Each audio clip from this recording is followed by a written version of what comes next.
If you're honestly sick and tired of losing money, tired of feeling like you're always the liquidity in the market, feeling like your strategy just does not work, and just sick and tired of being sick and tired, I promise you, if you actually stick around and you watch this video through its duration all the way to the end, not only will you learn something, but I can promise you at the end of this video, you will walk away with some knowledge and you'll start to think things more thoroughly and actually start to find yourself on the side of becoming a successful trader. I'm not gonna sit here and teach you a strategy. You wanna go find someone's strategy? Go online, there's a million of them. Everyone's trying to sell you something.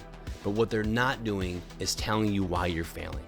And today, I'm going to tell you exactly why you're failing and how you can fix it. Okay, so listen, you're not failing because your strategy sucks. More than likely, you're failing because you don't know how to implement it. There are two things that you really need to understand. And I did this wrong for years. And if you're just getting started with trading, you're either going to listen to me right now, or you're going to do what most people do and not listen, and you're going to fail repeatedly over and over again until you master these two very important things. And the first one is understanding you.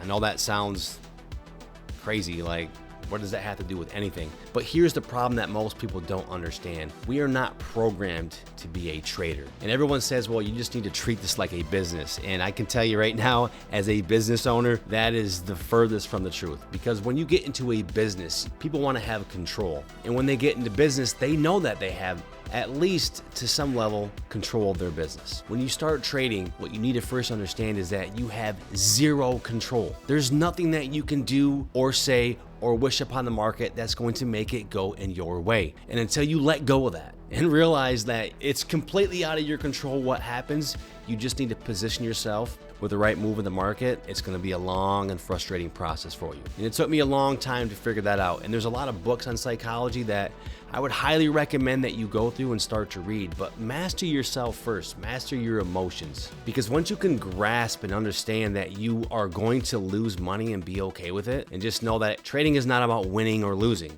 And I know you think that's crazy, but it's not. It's about taking every trade that comes at you, because you know over a long series of trades, the probabilities are going to work themselves out. Just because you had a loss yesterday and you see the exact setup today doesn't mean that you don't take it. You take it. But if you don't know how to master your emotions and you just took a big loss yesterday, you may not take that trade today because that fear of losing money is going to cripple you from hitting the button. And then next thing you know, that trade was a massive winner. So get this right first. Once that is right, everything else is going to start to work in your favor. Now, what is the other factor that we need to master? It's not your strategy, because you may have a fantastic strategy. You just don't know how to execute it. Honestly, all that I trade now is just trend lines, understanding pattern formations and trend lines. That's it.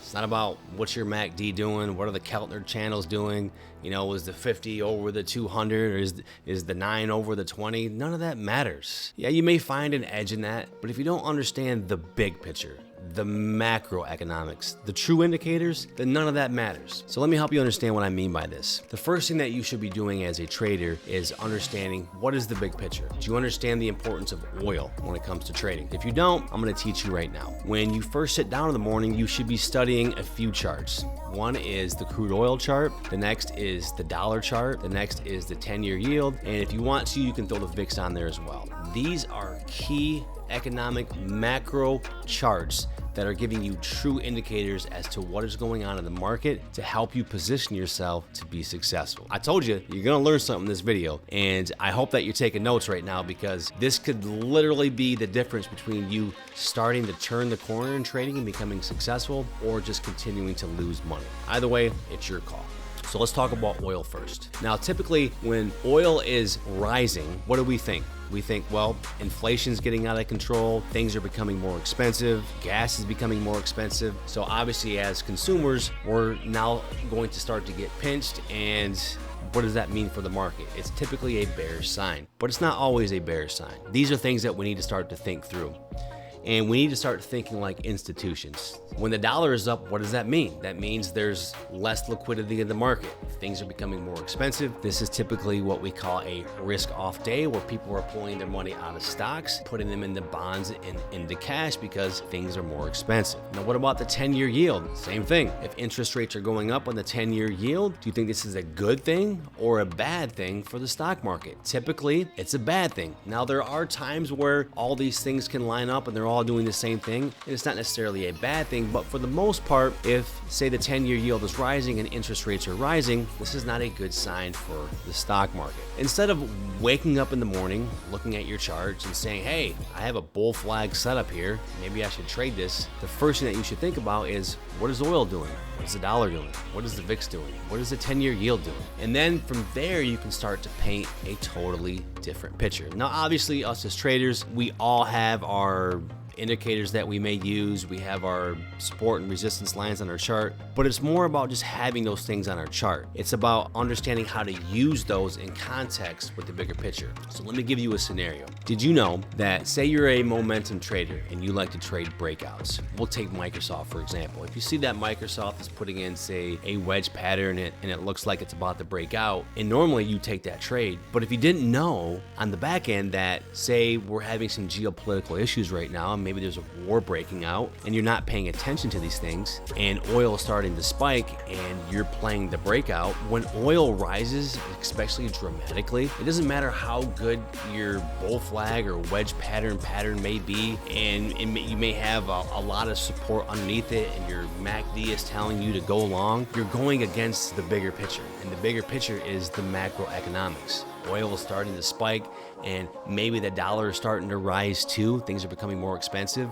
It's going to blow right through any kind of formation that you have, because that is the big picture. Go back and start to look at some of your trades. Look at some of the breakout trades and see which ones have failed. And then if they have failed, go and look at the chart of oil or the DXY or the 10-year yield, and ask yourself, was that actually a good time to trade those based on what the true indicators were telling me? Because I can tell you right now, until I started to learn this stuff, I was losing money all the time. Because what I did, like most people do, is I just went online, I found someone that says they're making a lot of money, and I just started copying what they were doing, and I didn't master the two things that I'm talking about in this video. And until I started to master those things, I kept losing money. In a normal market environment, what you should typically see is, if the dollar is coming down, oil should be going up. Why? Think about it logically. If the dollar is coming down, the dollar is cheaper, then the demand for oil should go up, because the currency for oil globally is the US dollar. And on the flip side of that, if the dollar is going up, then oil should be coming down. The demand for it then becomes less because it's more expensive. But conversely, there are times when oil is going up at the same time as the dollar, and that's actually happening today. Why? Because we have this war in Iran. We have geopolitical things going on right now, so there's a shock in the market.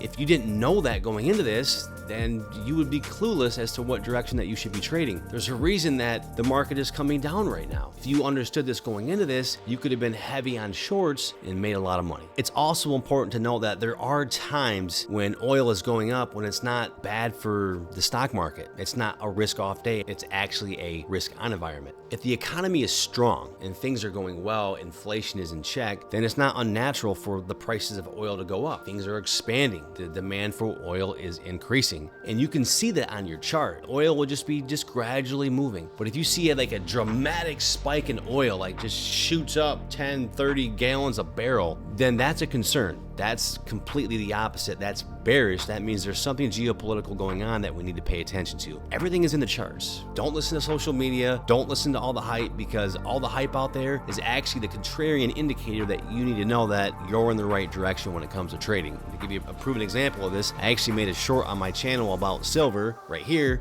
You can check that out. Everyone was saying go long on silver, and I knew like euphoria was setting in right now and people were thinking they're gonna get rich. They lost a lot of money because I was studying the charts, I was studying the economics, I was looking at the big picture when everyone else was just blindly following people online because, you know, this is what people do. People think there's an easy way to trade and to get rich, and that's not it. Everything comes down to our brain and the macroeconomics. And once you start to understand this, everything's gonna shift for you. If you really wanna take your trading to the next level, as mentioned, down below, I put together a cheat sheet for you. And this is just the macroeconomics, the things that you should be paying attention to every day before you decide to place a trade. Look at it, review it. It's going to help you identify whether or not that you should be going long, you should be considering shorts, or maybe you should just be sitting on the sidelines. These things will change your trading if you start to implement them the right way. I hope you got some value from this video. If you did, as always, be sure to subscribe, drop me a like, maybe even hype the video up, because I promise you it helped change my career, and I know it will help change your career too. With that being said, I look forward to seeing you on another video. Take care.